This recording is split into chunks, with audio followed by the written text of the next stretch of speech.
Welcome to The Big Story. I'm Gretchen Ho. I'm Verzosa. And I'm Shawn Yao. Tonight's big stories. Vice President Sara Duterte snubs the NBI subpoena for a second time, but in a letter to the Bureau, she denies threatening the lives of President Marcos, his wife, and cousin.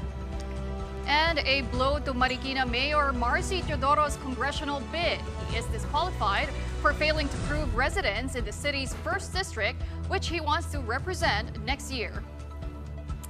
And as they have promised, the House's Good Government Committee puts forth legislation to prevent the misuse of public funds on the back of its inquiry into confidential funds of the OVP and the DepEd.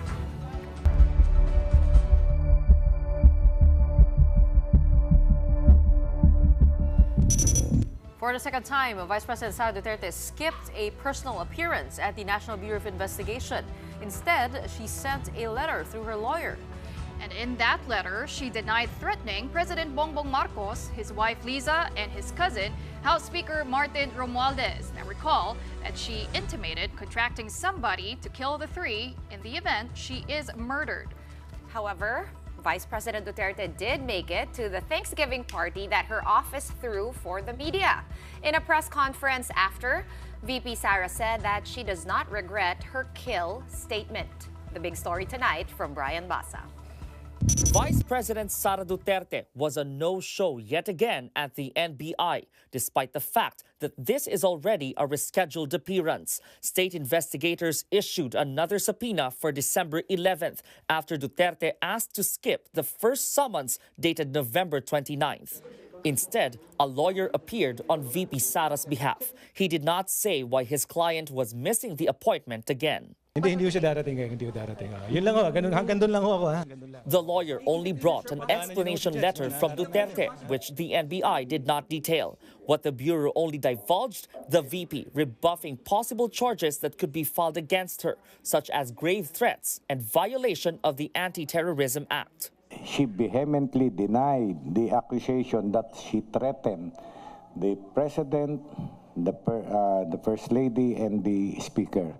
But in a Thanksgiving party on the same day she's supposed to appear at the NBI, Duterte says she has no regrets over her kill threat.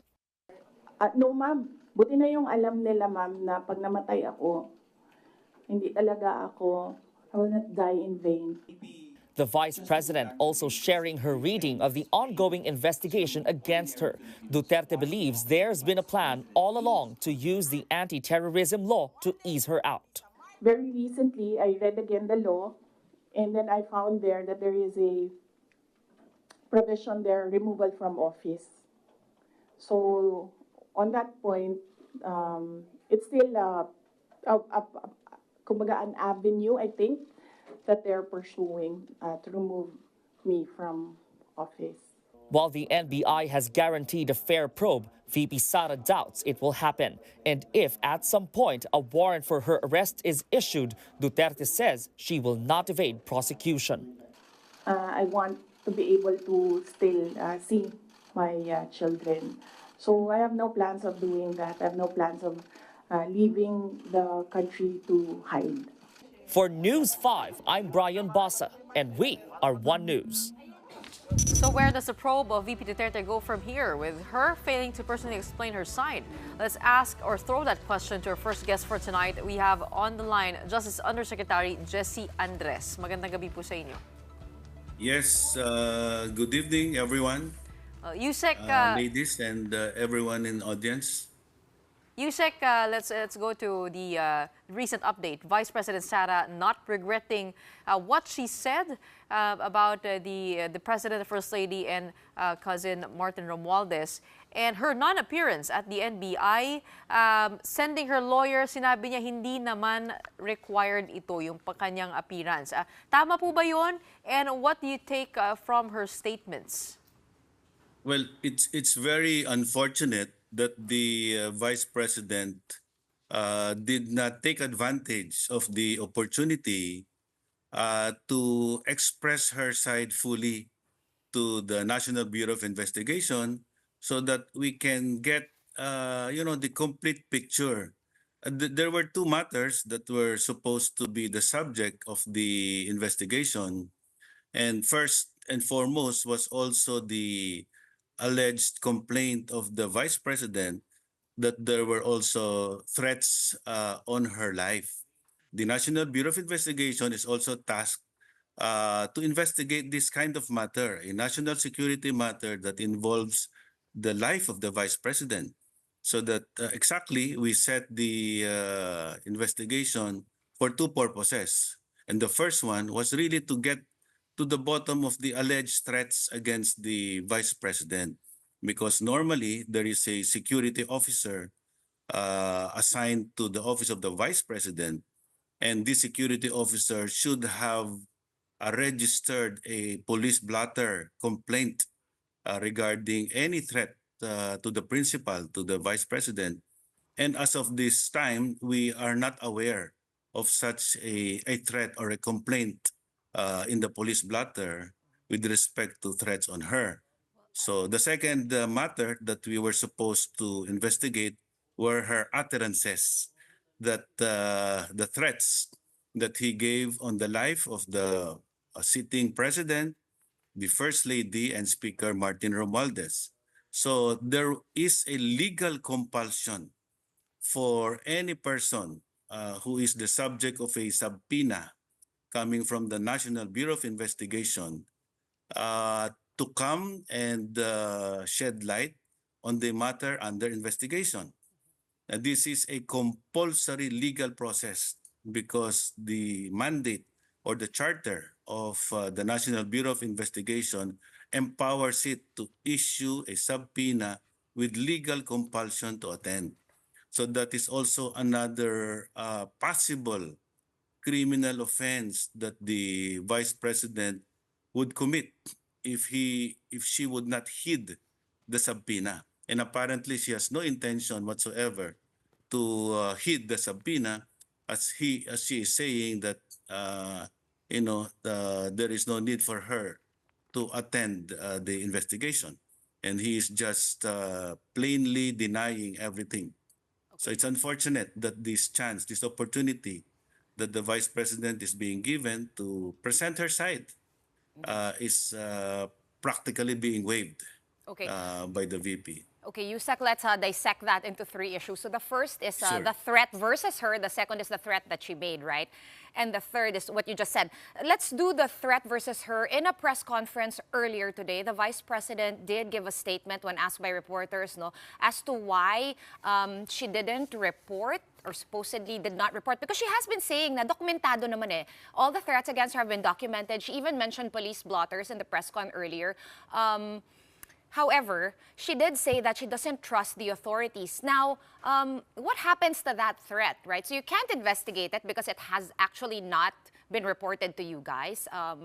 Supposedly, No, you're saying you haven't found the blotters either. She claims there is a blotter. So where does that go? Let's get this out of the way because this is, I think, the shorter issue. It would be much easier if the vice president would simply provide us with the earlier police blotter, because we are also taking our own effort to, get from the intelligence community any alleged threat against her life.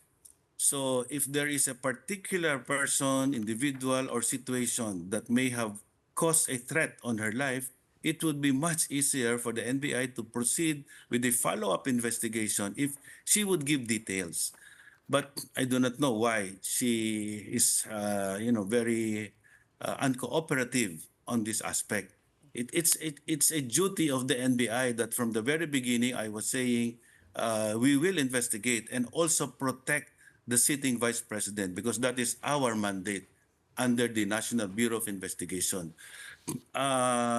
You were also asking whether we can investigate this independent of her report. Yes, we are also taking our own effort, our own initiative, independent of her own complaint, to find out whether there are threats. And at the moment, we have not really determined any particular serious threat against the life of the vice president, as she is claiming. Okay. The second issue is the threat that she made. Isama na rin natin doon yung third issue, which is her Yes. non-attendance or not showing up for the subpoena, the second subpoena. She also said in her press con earlier, no, that she does not expect fairness because from your earlier pronouncements, right after that press con that she gave. I do recall this day, we also spoke to you right after that, no, Yusek Jessie. But she said nga that there have been biased pronouncements from both the palace as well as justice officials. So I'm guessing that goes out directly to you guys. Do you believe that these are biased? Kasi umakyat din yung, she also mentioned the anti-terror law. She says it's really a plan to remove her from office. Yeah. Yeah. I understand where she's coming from, but we have to do our jobs in the Department of Justice. What are we trying to establish at that point in time? We had to issue a subpoena, and that subpoena should contain a particular offense that is the subject of the investigation. So we are not making any conclusion that she is already guilty of grave threats, of the anti-terror law, or possibly sedition, or even obstruction of justice.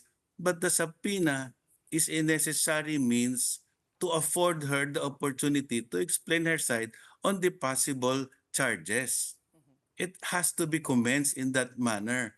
It is not an accusation, it is an information that is being brought forth to the Vice President so that come investigation, she would know the details of the questions that will be forthcoming.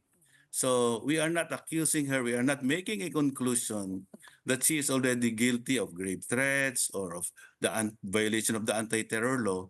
But in our public interviews, we have to inform the citizenry, those who like people like you, so that you would be able to understand what are the possible elements of a violation of the anti-terror law. So if all of these theoretical discussions will be substantiated by actual evidence after the investigation, then due process is served.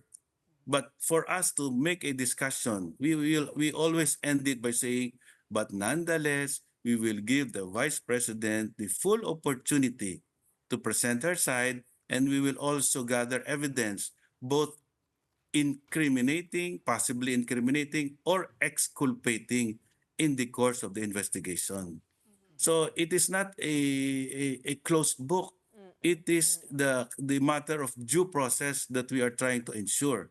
But for due process to be afforded the accused or the respondent, we have to name a particular offense so that he would be prepared to answer the potential charges. So it is unfair that the Department of Justice or law enforcement agents are already being prejudged by the Vice President. It is better for public officials to trust in the system. People are emulating her. People are looking up to her to follow the rule of law. And for her to totally disregard a subpoena, a valid subpoena, which is intended also for her own benefit and to afford her due process, is really a disservice to everyone. It's unfortunate, but we will still deal with it. And we will be able to conclude our investigation, whether or not she voluntarily cooperates or not. Okay, Yusek, actually last November 29, the Vice President sent a letter to the NBI through her lawyers where she requested a few things. One is to provide her with questions in advance so that she can make an informed decision, and two, provide her also with other documents that initiated this investigation. Yusek, did the NBI end up granting that request of the Vice President? And if yes, is this something that the NBI usually does, or was it done out of courtesy? To put it in proper perspective, a respondent is not normally entitled to anything. He is not entitled to an advance copy of questions because purposely the investigation is intended to also observe the demeanor of the respondent, whether the respondent is actually giving candid, accurate answers. You cannot already provide the questions ahead of time because you want to get the whole truth without it being filtered by advanced questions.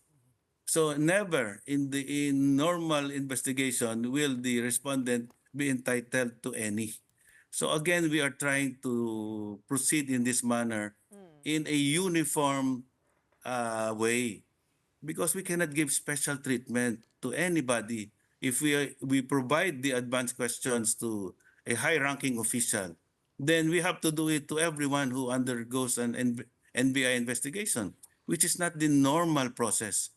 We have to do it in the usual process, which is you come there, accompanied by your own lawyer, and when we will propound questions, and you may or may not answer. But the point is, you have to respect the power of the NBI in its authority to issue a subpoena with legal compulsion to attend, because that is the rule of law. Yusek, We have to show some, respect to legal processes, especially for public officials, because people are looking at the process, and normal people are doing it, and we cannot allow a special treatment for the vice president in this regard. Yusek, speaking of legal processes, you said Yes. in the past that the Ombudsman had the authority to discipline and investigate government officials in the context of VP Sara's alleged threats. And Yes. sinagot po kayo ng Ombudsman ni Samuel Yes. Martires. Sinabi po niya that you should shut up. Yun po Okay. ang kanyang words. Yeah. And sinabi niya that he does not see any valid grounds yet Yan. to investigate the Vice President on anti-graft and corrupt practices, as well as revised penal code offenses, which is related to Okay. this threat. Thank you for providing me the avenue to clear that up. I made a very general statement that the ombudsman may act on the matter as well, because it has broad powers to investigate high-ranking officials. I never said that the vice president can be suspended by the ombudsman. I only said he can act on it, investigate, and in fact, there is a specific provision in the law, in the ombudsman law, that the investigation can lead to a fact-finding, and even the ombudsman can initiate an impeachment complaint if warranted. So it's just a general statement. And with respect to the graft law, the anti-graft law, RA 3019, definitely the ombudsman has power to investigate, because public officials that would violate the anti-graft law will be investigated by the ombudsman, and eventually it can be filed with the Sandigan Bayan, and But that is the but to take primary over. jurisdiction of the ombudsman. But to take So over I the am just investigation. opening up that possibility, but I am not compelling anyone to act in any way, because we have our own jurisdiction. So if in their perception it is not yet ready for them to come in, it's their decision. I'm just saying, I was asked a general question. Can the ombudsman also act on this? Yes, the ombudsman can act on it. So if they can investigate and they can proceed as they deem fit. That's why I was surprised why my statement was misinterpreted, because I'm not asking anybody to act. I'm just saying they can possibly investigate and act on it if they deem it proper based on their own evaluation. Pero Okay, thank you Yusek, for clearing that up. pwede mag-take over yung ombudsman. Kasi sinabi niya pwede daw siya mag-take No, over. that's why I wanted to make that. Okay. In response to that statement, I said that the Department of Justice will stand up to proceed with the investigation, because this is not a matter committed by a public official in the performance of official functions. The grave threats is a personal act.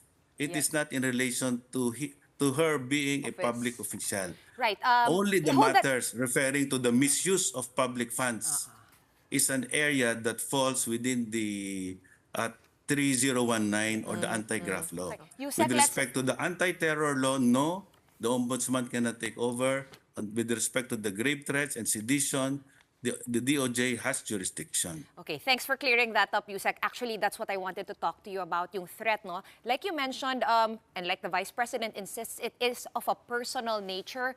I think that was her Yes. argument kanina, no, kung bakit hindi daw siya grave threat. So bakit daw tinatawag siya na grave threat? Right? I understood your explanation kanina that that's why you're calling her, for her to to explain live kung bakit hindi siya grave threat. But as it is, she did not show up, and as it is, she sent a letter. Now, what I wanted to find out with certainty, Yusek, no? First of all, itong letter, do we separate it from the identity of an affidavit? So it's a letter, not an affidavit? Or is it both? Kind of like both? Or As I understand, it is just a letter. So it is not an affidavit. okay. She has the opportunity if she wants to present a sworn statement, and that would be most appreciated by the NBI because we want to hear her side. We don't want to limit our evaluation on the basis of just the investigators coming from the NBI and other law enforcement agents to gather all the facts.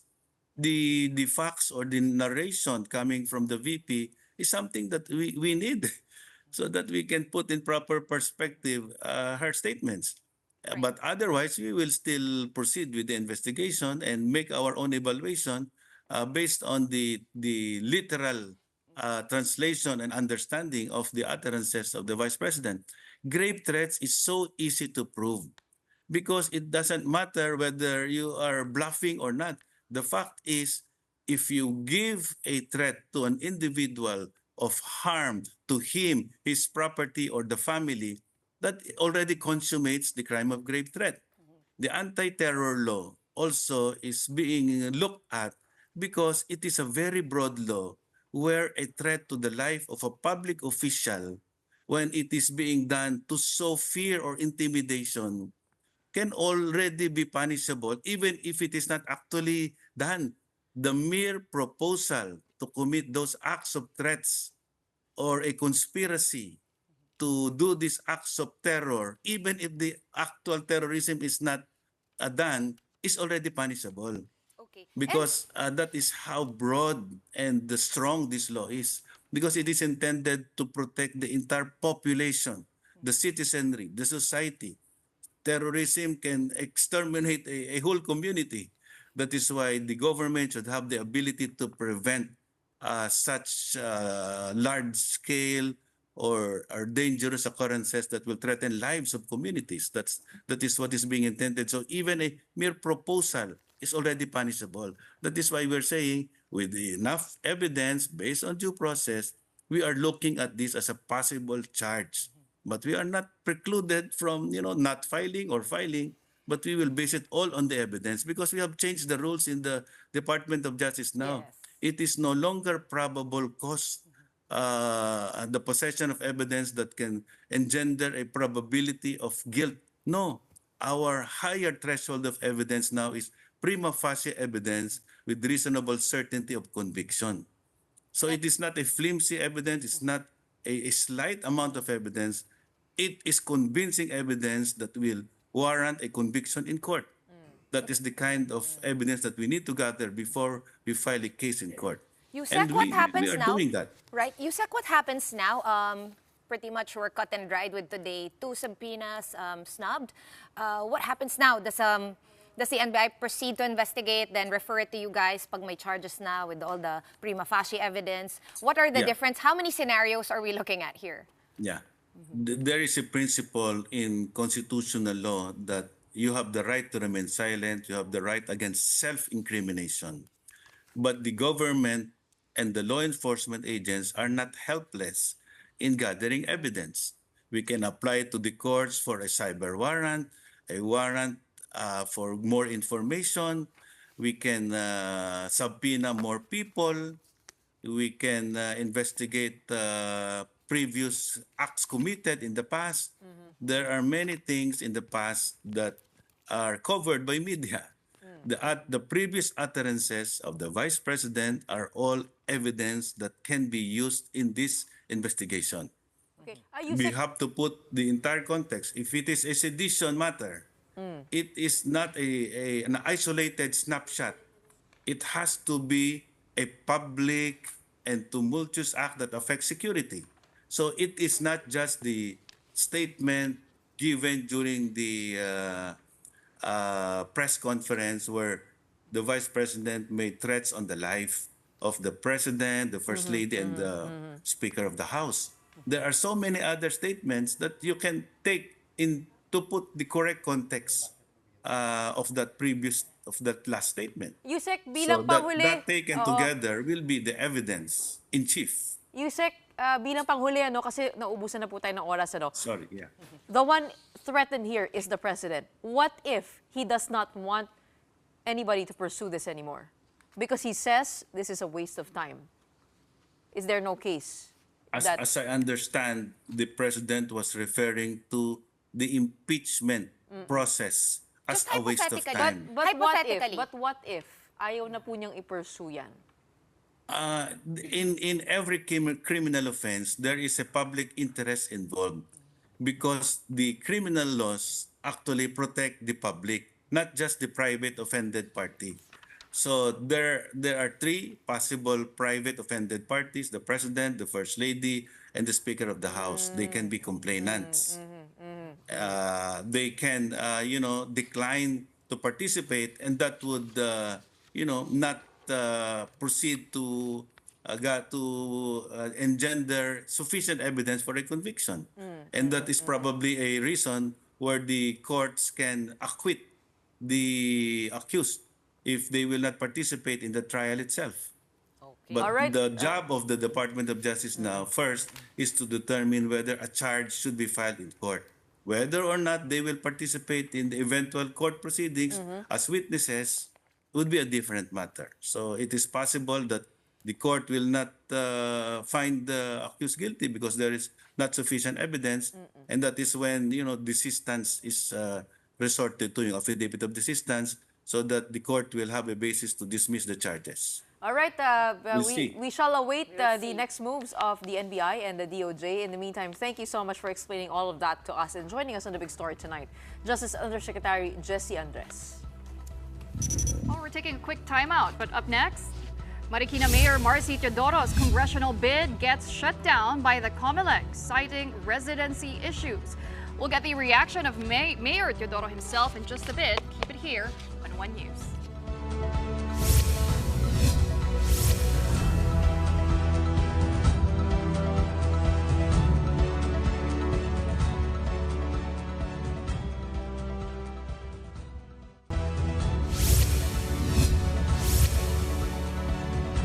Welcome back. You're still watching the big story here on One News.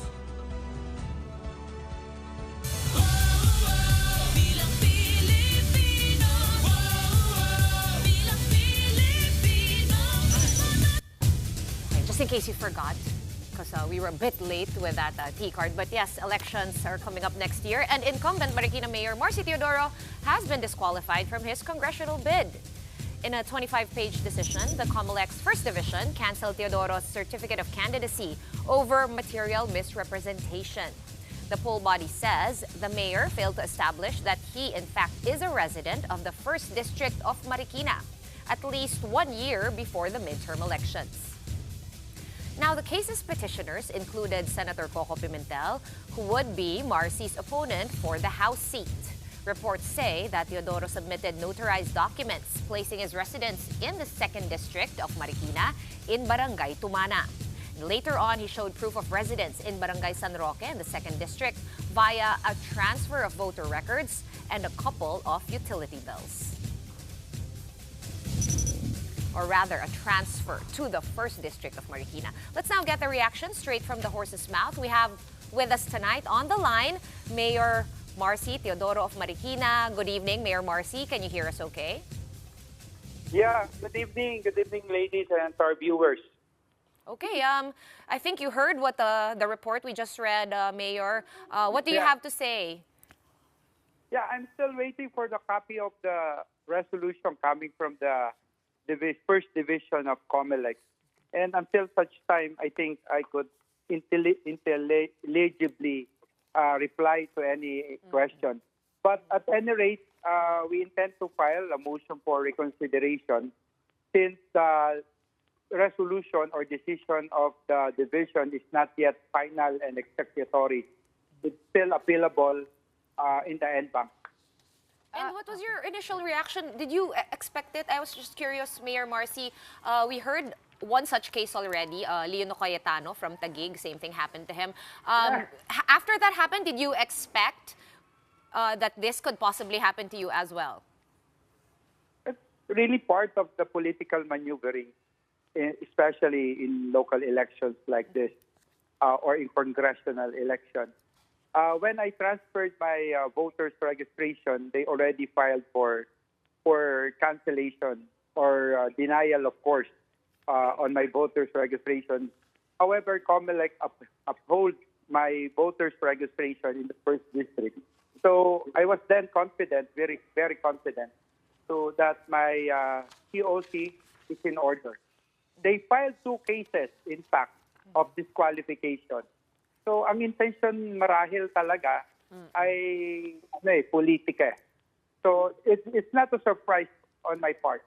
I'm not surprised, really. Okay. Mayor, let's just get the facts straight here. Kayo po ay lumipat mula sa Barangay Tumana papunta sa Barangay San Roque, papunta sa 1st District. At sinabi po ng COMELEC that they described this as a flip-flopping transfer after you saw unfavorable prospects of winning in the 2nd District.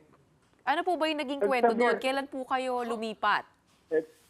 It's a mere allegation of my opponent, actually. So there's no truth to that. In fact, it's a question of domicile. It's not a question of residency. A person could have multiple residency. In fact, it's established jurisprudence that what is important is domicile. And I have domicile in the 1st District, that I have not abandoned really my domicile. It's a question of domicile. Opo, pero gano'ng Just katagal like po in kayo? the case of Romualdez and COMELEC. Okay, linawin na muna natin, no? Before Gretchen asks you a more difficult question, let's just do a clarificatory one, Mayor Marcy. When you say domicile, does that mean dapat may bahay ka lang dito, may bahay ka lang dyan, like you own it? And residency means you actually live in this house, in wherever that may be, or baliktad? Baliktad yata eh. Oh. It's your intention really to live in that address. My intention really to live in the address in the 1st District has never been really abandoned. When I got married, we live in a different house, but my domicile remains in the 1st District. I haven't read yet the resolution. Kaya hindi ko rin masagot talaga kung ano yung content nung resolution. Yeah, that's the truth. Hindi ko masagot talaga kung ano yung decision. Pero gaano po katagal po kayo nagkaroon ng domicile sa 1st District? I mean, how often are you living there? Yeah, when you say domicile, it's my domicile of origin. Yung mga abogado, alam yun It's my domicile of origin. Doon ako pinanganak, doon ako lumaki, doon ako nag-aral. Yun yung domicile It's the same argument of Lino. Oo. Pareho lang nga yung argument, no? But, hello, Mayor Marcy, are you still there? Yeah. Okay. Yes. But I wonder, how do you establish that you have been living in a certain place? Is there a maximum number of days or a minimum number of days that you have to stay there? Yeah. And what kind of evidence do they look for? Like bills, like electricity bills, utility bills? Yeah, for example, we submitted those proof, payment of utilities, for example. It's under my name. My presence in the said address. People saw me there, or I've been seen, been living there. Yun yung ancestral, Yes, ancestral go ahead. house na. Yeah, oo. Okay, Mayor, sabi nyo nga po, no, you are focused now on your motion for reconsideration. Pero, Mayor, in the event na hindi po mag-grant yung inyong appeal, are you already thinking of, kasi ang rules po ng COMELEC is pag disqualified, ang pwede lang po pumalit is someone who shares the same last name. Is that No, already in your... I'm not thinking that. I'm not contemplating on that. Okay. I'm not contemplating on that. So I will abide by the wisdom of the COMELEC, whatever. I'm just exhausting my legal remedy to make an appeal to the NBank. Perhaps tomorrow we will prepare our motion for reconsideration. Pag natanggap ko yung resolution. Wala pa talaga akong kopya, official copy ng resolution. Mayor, pero sinabi po din ng COMELEC na sa inyong counter affidavit and position paper, your legal counsel actually provided your address in Barangay Tumana, which was in the 2nd District, at kapareho daw po ng address na nakalagay sa driver's license po ninyo, which proves otherwise that you actually live in the 2nd District and not the 1st. Yun po yung kanilang argument naman. Yes, but it's not a sufficient basis to establish that you have domicile in that area. It's a question of domicile, it's not a question of residency. You could have several residences, but one domicile only. Oo, pero nagkamali po ba yung legal counsel po ninyo sa nilagay sa position paper? Hindi nagkamali. Kasi yung ginamit na basis na yan is a reply for, I think, for another document. But it's not an election-related document, in fact. It's not an election-related document. It's a different document. But it's not an election-related document. Kaya yun ang sinasabi namin. All of my documents being submitted when we have our voters registration, when it's consistent. Hindi ko masabi kasi hindi ko nababasa talaga pa yung resolution. Okay. Kaya hindi ako maka-reply talaga. All right, well, I guess fair enough, no? We would like to ask you after you've got it, maybe we can just call you then, once you've had a good read and your legal team has given advice. Yes, of course. Yeah, of course. Yeah. Okay. Ang sinasabi ko lang generally, in case, nasa news na pero I haven't yet received it. If I receive it, tomorrow we will file a motion for reconsideration. The exhaust namin. We're not thinking of other options. We will exhaust yung legal remedy of appeal to the NBank. Kasi hindi naman final and executory talaga yung decision sa division. Okay. Ganito na lang, Mayor, no? Tawagan ka namin once, of course, lagi mo kaming nakabantay kung anong update. Pag may nagtatanong sa akin, Mayor, disqualified ka na ba? No, not yet. I'm still an official candidate. Okay, so the fight isn't over? Duda rin ako Nauna pa news kesa sa akin. So somebody have leaked tuloy ang laban. Somebody have leaked the information. Diba? Wala pa akong kopya ngayon. That's really the funny part of it. All right, we'll call you back, Mayor. But for tonight, we've run out of time. But thank you so much for taking our call, even though hindi nyo pa nababasa yung decision ng First Division ng COMELEC. Marikina Mayor, rather. Marcy Teodoro joining us on the line from Marikina. Thank you so much, sir. All right, up next, we'll look into the House Committee on Good Government's final report on its probe on the alleged misuse of confidential funds. Keep it here on The Big Story.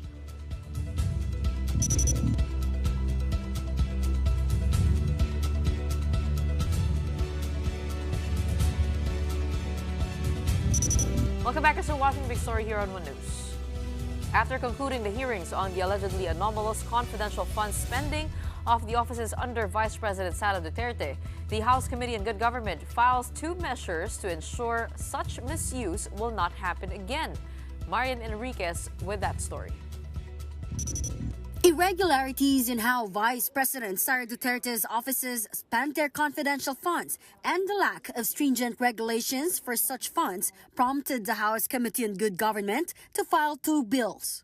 First is House Bill number 11192, or the Confidential and Intelligence Funds Utilization and Accountability Act. The bill now clearly defines agencies entitled to confidential funds, which are agencies directly involved in national security, peace and order, and intelligence gathering.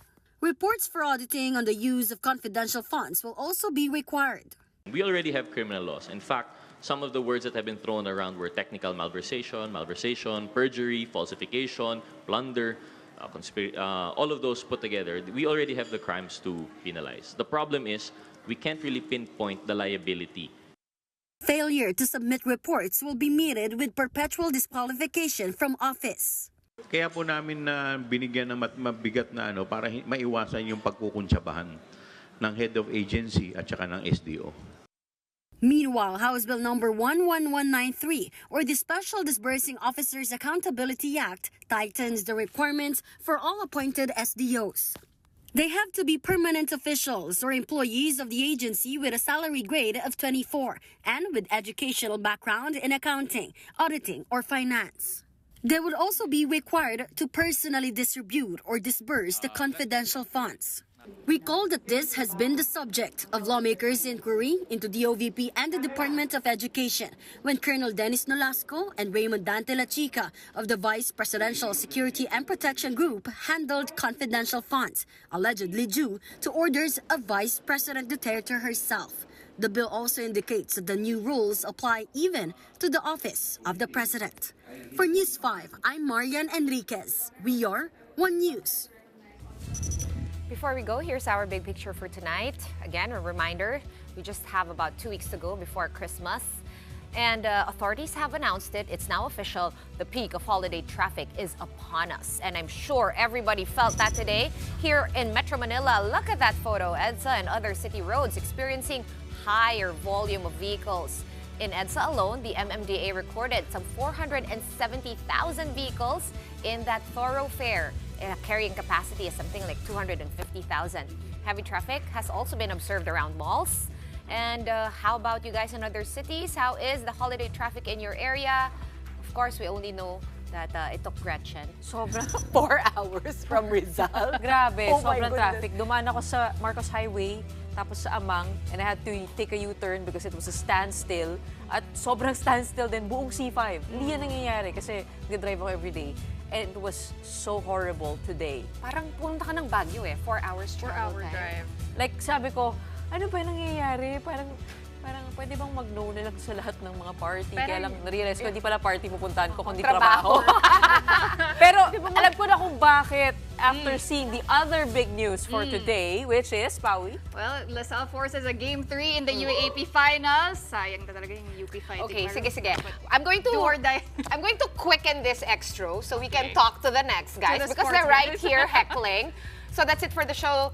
For the big story tonight, again, 14 more days to go before we don't exchange gifts. Don't exchange We gifts. don't exchange gifts. That's the best. Baccarat, we are One News all sides all the time. Kailan ba yung susunod na game? Game 3? Sunday. Sunday. Sunday traffic, huwag kayo lalabas.